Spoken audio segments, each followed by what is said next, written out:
you.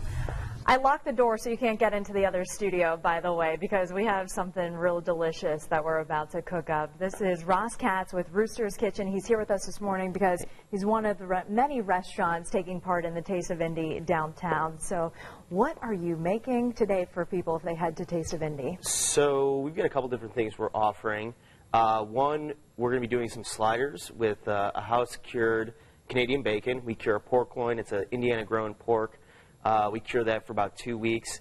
We're going to be searing it on a char grill and then topping it with a whiskey maple aioli, which we'll make here in a second. The other thing is our pork rinds have become somewhat legendary. They've got a little bit of a brown sugar barbecue rub on them. I've got a whole mess of those to go around for today. Legendary. Love that adjective. So let's see your legendary aioli then. Yeah. So basically, the whiskey maple aioli, it goes on our Canadian tuxedo sandwich, or the sliders we're doing today. But it's good on everything. I brought the pork rinds to try them on. We're going to start off with some brown sugar and some local maple syrup that I got through connections with Indiana Grown.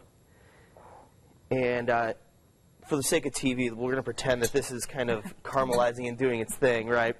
And I also add a little bit of kosher salt because the salted caramel thing is awesome. The sweet, the salty, it goes great together. I agree. And like I said, for the sake of TV, this would we'd let this kind of boil and turn into a nice caramel. And while it's doing that, I had a nice slug of whiskey. I brought some whiskey from West Fork Whiskey. It's another local company. They're a local whiskey distillery. So put a nice glug in there. And pretend, whoosh, there goes the flames. Yeah, exactly. Just didn't visualize that. Yeah, totally. So we'll mix this up, and I let this reduce till it's a thick caramel. And then what I do is I add it to a mayo. Now you could, if you had a lot more time, you could do the egg yolks and oil, make your own. But what we have here is just regular jarred mayo. It works just as well as the homemade stuff. So I put that in there. And after our caramel has developed, we typically would chill this. Adding hot caramel to mayonnaise or something oil-based tends to separate. So we chill it down, but not enough where it seizes up. And we'll whisk this in, or I should say fold this in to our mayonnaise. And actually, it's not bad without the heat. Without the heat. It's actually working out all right.